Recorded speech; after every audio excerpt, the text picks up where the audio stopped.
Hey, what's up, guys? Sean here with Blue Ridge Silverhound. Hope everyone's doing well. Same old intro, right? You're like, come on, mix it up a little bit. Fat chance.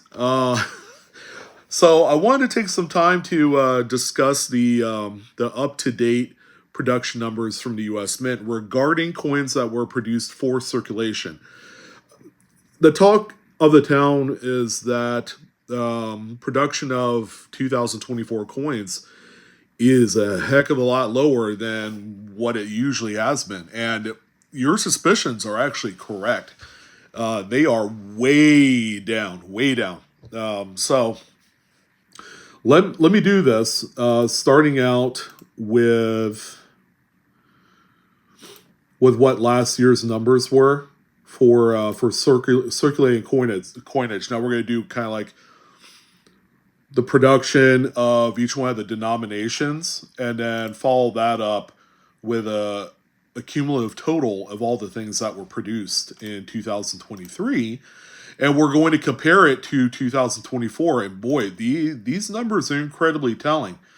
So I guess the real question is, why are we talking about this? Well, it helps us recognize potential keys, trying to understand what's happening, what kind of market forces are helping drive those particular lower numbers.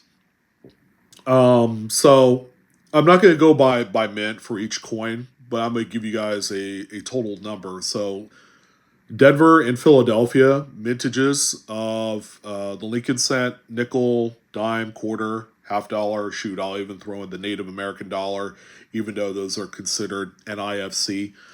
Not intended for circulation. They're coins that you have to go to the Mint website to buy exclusively. So for Lincoln cents, the number is actually quite close. So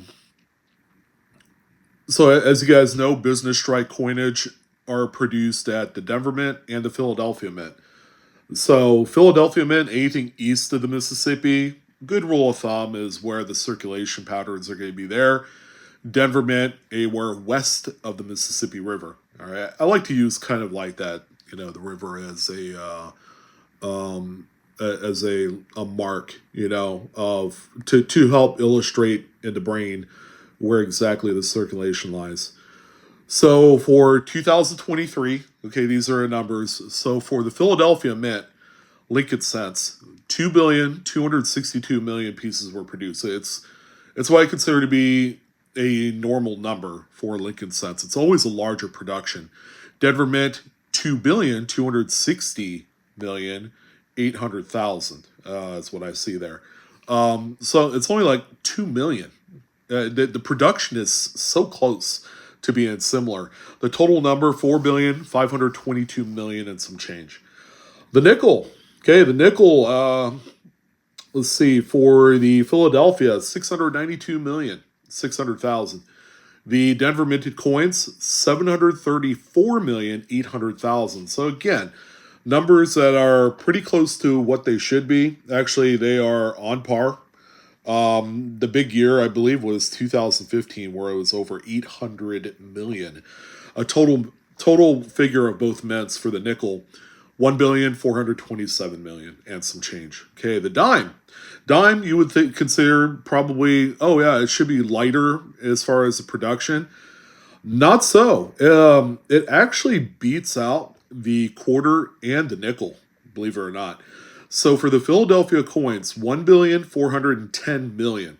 The Denver Mint, 1,295,000,000 is what we're looking at there. The total number between both mints for the Roosevelt dime was 2,705,000,000 and some change. The quarter this time around, considering that these were all of the American women quarters that were released in 2023.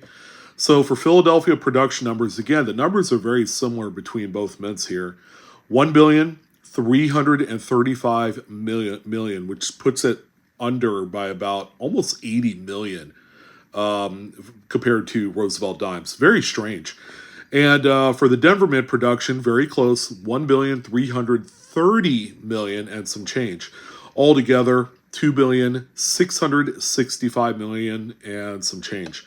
The candy half dollar, which we can't really say is NIFC anymore. They're actually producing those not only to sell on the Mint website, but they're going to take leftovers and shovel them in our faces, through the banking system and all that great stuff. Philadelphia candy half dollars 30,200,000 and Denver 27,800,000 for a total figure of 58 million.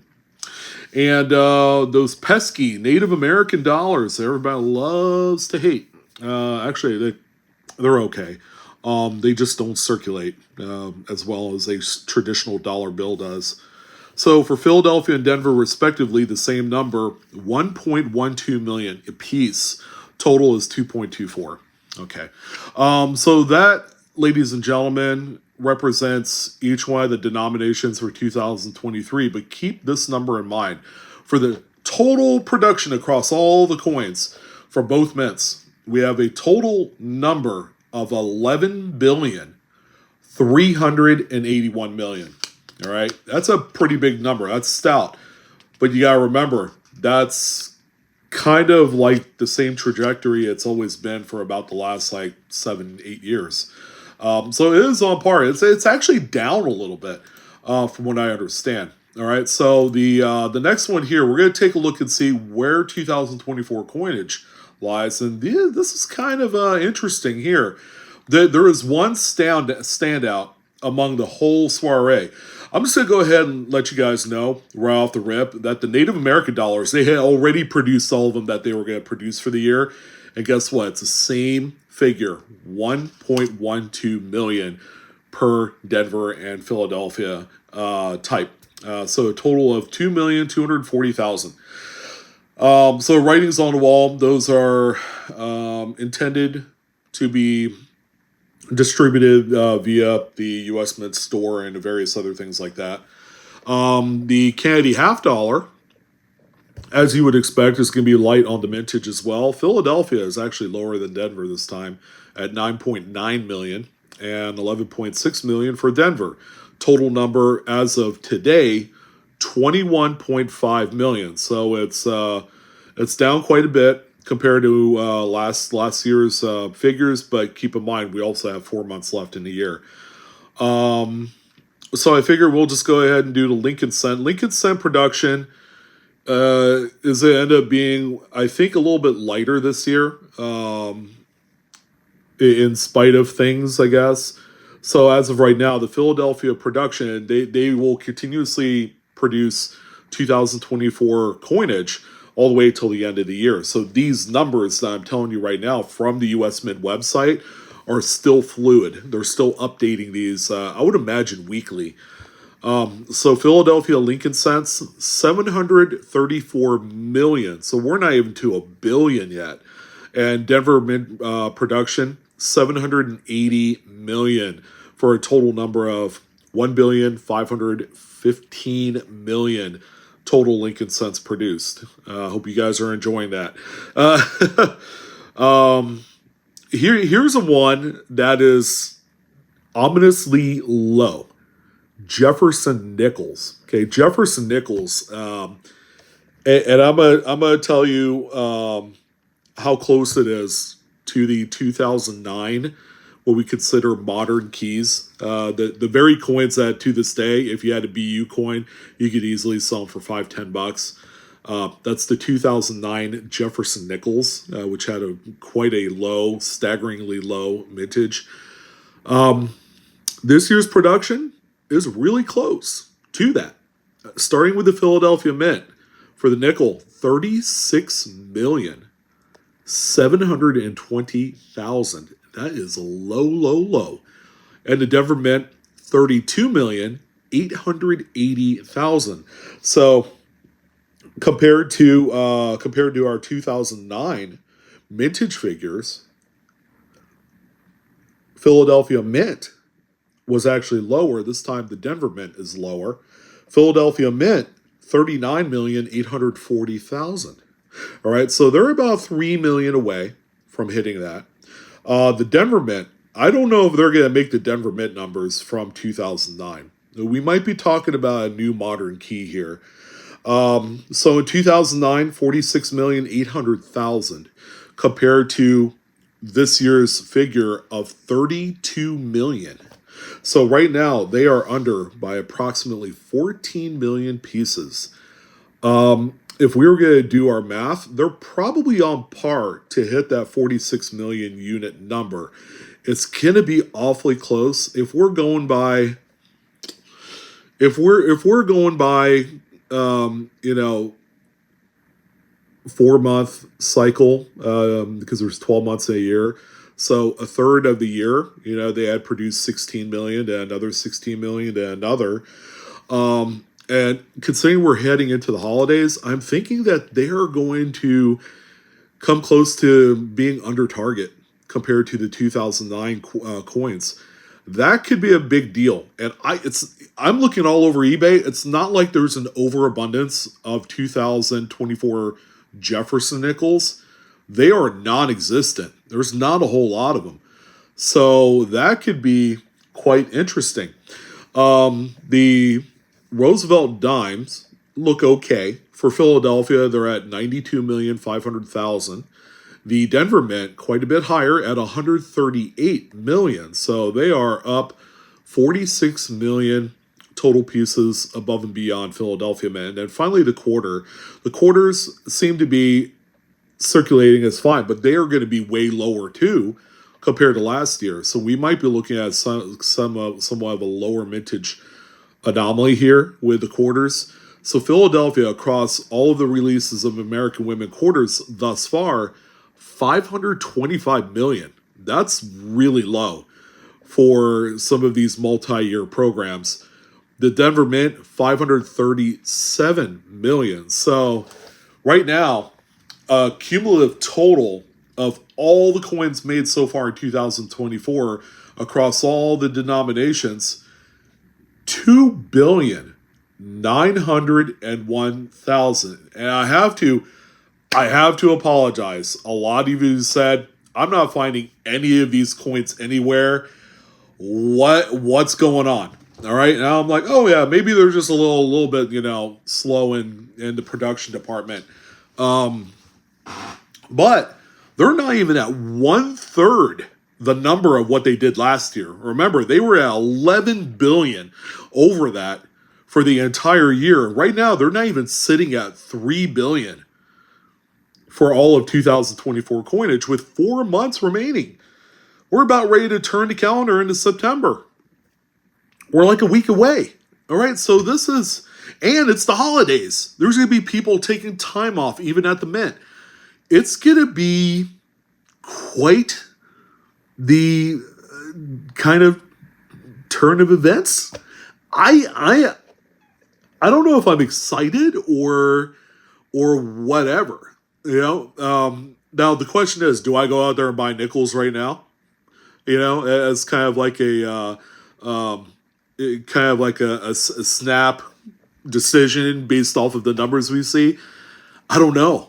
But I do know the 2009 full BU rolls of nickels at the time sold for like $300, $400, $500 a roll, you know, which is asinine, insane.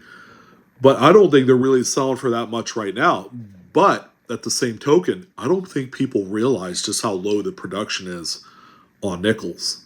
That's the scary part. So yeah, those are the numbers at a glance. It's quite the stark difference from 2023 to today. What could be causing all of these types of production slowdowns and issues? It's anybody's guess. I'll be absolutely dead honest. I don't know what is affecting this. Because one would say, like, well, if they're not producing as much coin, then that is a people issue. That's a workforce issue. There's just not enough workforce. Either that or I don't know. You know, some legislation came down and they've determined, well, you know, I find that we have way too much regular circulating coin out in the system today that there's just no need to produce as much as there has been in years past. I doubt that's what it is because I would have heard if that was what it is. So I don't know. I would love to hear your guys' theories. about this. Is it going to make you guys change your potential acquisition motives on any of the coins? The Jefferson nickel, I think above all else, is probably going to be the one that's going to be more worth picking up for some sort of investment. If anything, it's going to be to flip, right? Because we didn't know it was that close to 2009 production figures. I'm reading it off the freaking Red Book over here. I'm like, wait a minute, their 2009 Denver is at 46 million, and they're not even close to matching that for 2024. I mean, it's crazy, and we know how much the 2009 nickels sell for. We were not born yesterday, but I'm driving like more awareness and what could be possibly kind of like a free for all, like a mad dash to the bank. Like, hey, I want everything you got of 2024 nickels, and oh heck, if you have 2009 nickels too, I'll take those as well. So I don't know. I would love to hear your guys' thoughts. It is an election year, but that generally does not have any bearing over the production of the coinage. I seriously doubt it. I've never seen it in years past. 2009, of course, we were coming into the Great Recession, from '09 to 10. So it was kind of like, it was different, extraordinary times. These days we're battling inflation.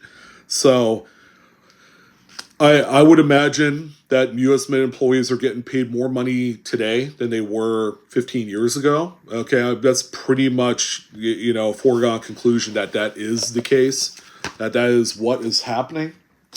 But I don't know. This is all kind of strange. Again, I would love to hear you guys' take on this. Do you think it's anything else other than what I've specified? Because there are certain things, by God, in this brain that just doesn't quite compute until a new, fresh perspective comes into play. So I would love to hear it. But that's going to go ahead and do it for this one, guys. I'm your host, Sean, with Blue Ridge Silverhound. It was sure nice chatting with you on this one-way conversation about the 2024 coinage. Again, this is exciting stuff. I can't wait to see what the final tally, the final number is going to be at December 31st before the calendar flips to a new year. All right, that's it. You guys take care. Have a great rest of your evening, and I'll see you on the next coin video. So long.